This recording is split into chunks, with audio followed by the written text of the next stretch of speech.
Welcome to Wallace on Wire. Today, we're talking about a statement from Anwar. Okay, so let's unpack Anwar's main point. He's quite direct, isn't he? Saying that someone is stirring up flag disputes. Yeah, very pointed language. And he's urging everyone to stop playing with racial issues. I mean, that's a pretty strong claim. It suggests it's not accidental, but deliberate. Oh, absolutely. The phrasing is key. Stirring up, playing with. He's not just noticing arguments. He's basically saying there's a calculated effort behind it. Look, everyone agrees the Jalur Gemilang is, a vital symbol. It represents our sovereignty, our identity. It absolutely must be respected. That's not the debate. Right, that's the baseline. But Anwar's worry, it seems, is that this respect, this deep feeling, is being manipulated. It's becoming an excuse for disputes that escalate the atmosphere of racial division.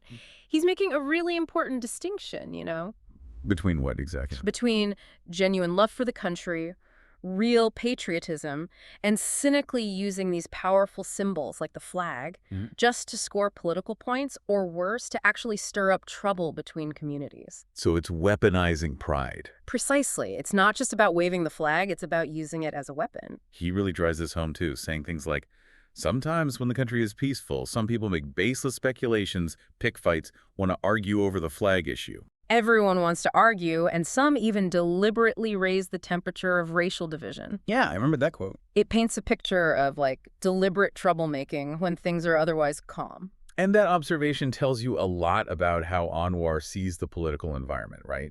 He's not talking about spontaneous anger from ordinary people. No, it sounds more targeted. He's implying there are specific actors, maybe political groups, maybe other interests who are actively creating these controversies. They find a sensitive spot like the flag, something that gets people emotional, and then they throw in baseless speculations just to pick fights.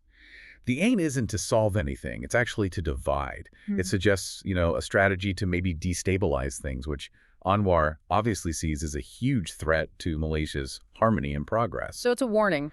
It really is. It's like he's saying, don't fall for this, folks. Look deeper. Ask why this argument is happening now.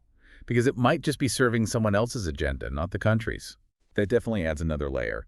And just to be super clear, Anwar isn't saying the flag doesn't matter. He makes that point strongly, too. Oh, absolutely not. He doubles down on that. He says, don't misunderstand. I'm not saying the national flag isn't important. The national flag is a proud symbol of the nation and therefore must be upheld. So he's trying to walk a fine line here. Exactly.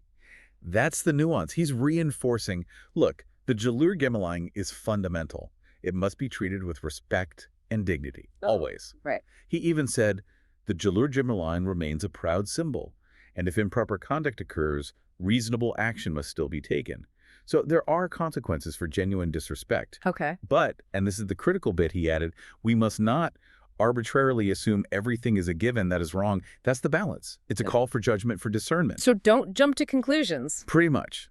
Don't assume every little thing is a deliberate insult, and don't blow minor incidents way out of proportion just to stir the pot. So that difference he makes between reasonable action and these arbitrary assumptions, what does that look like in practice?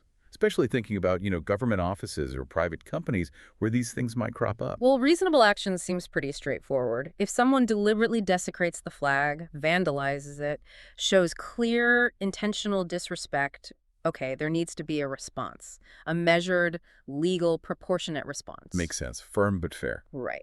But arbitrary assumptions, that's the dangerous part. That's leaping to conclusions, maybe seeing malice where there was just an oversight, or maybe exaggerating a small issue to create a big public drama. Okay. Like turning a mistake into a scandal. Exactly. And that can happen anywhere. Government departments, private businesses, someone might even deliberately use a minor flag issue to whip up sentiment, create conflict online or offline.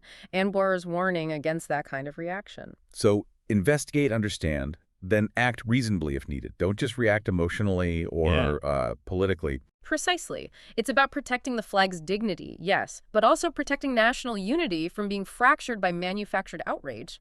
Two sides of the same coin. And then he shifts gears, doesn't he? He connects this whole discussion about symbols and unity to something even more fundamental. Yeah, he brings in the concept of peace itself. He says, our nation's peace and tranquility exist because of the long-term preparation, service, and sacrifice of our defense forces. Okay, makes sense. But then he adds, but this peace will not last forever. It's quite a heavy statement. It really is sobering, and that connection is, I think, incredibly important. He's linking the flag, unity, to the absolute bedrock of our society, peace and security. How so? He's reminding everyone, especially maybe Malaysians who've grown up in relative peace, that this stability isn't just there. It's not automatic. It's something that's constantly being earned and maintained. Through the efforts of the defense forces, as he mentioned. Yes, but I think it's broader than just the military. It's a metaphor for the continuous effort needed from everyone, from all institutions, to safeguard the nation.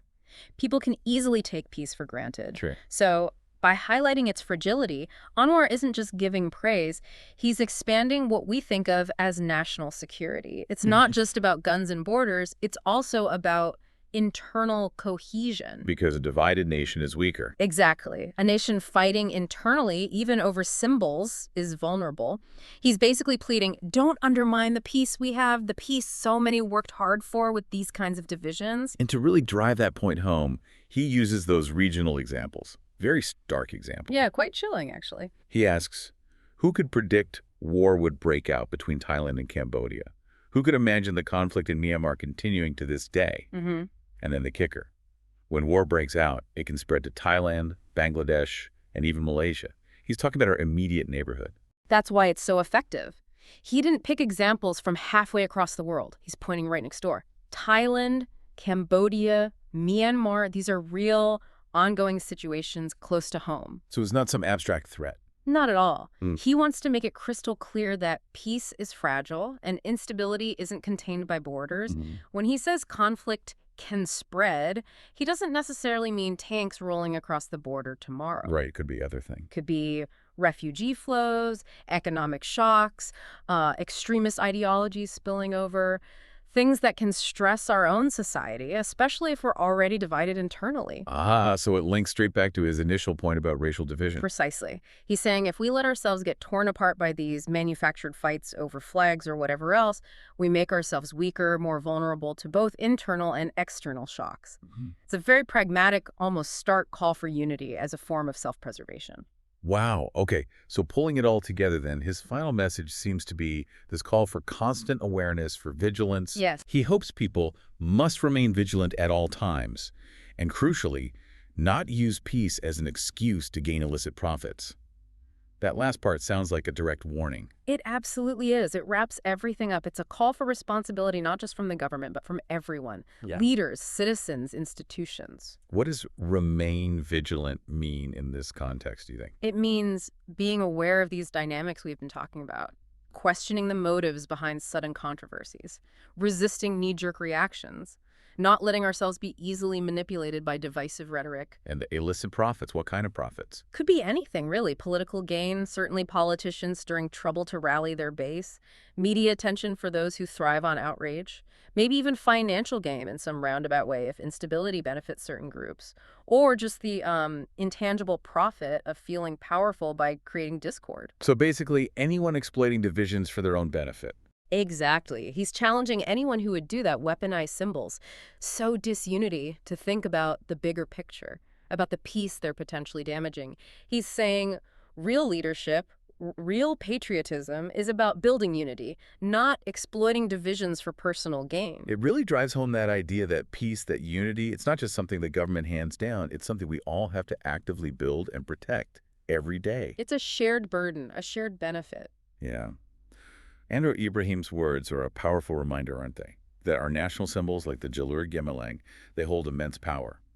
But their true power, their best power, comes when they unite us, when they reflect who we are together. Not when they're twisted into tools to drive us apart. Which kind of leaves you thinking, doesn't it? In today's world, with everything so polarized, can a national symbol ever truly be completely separate from politics?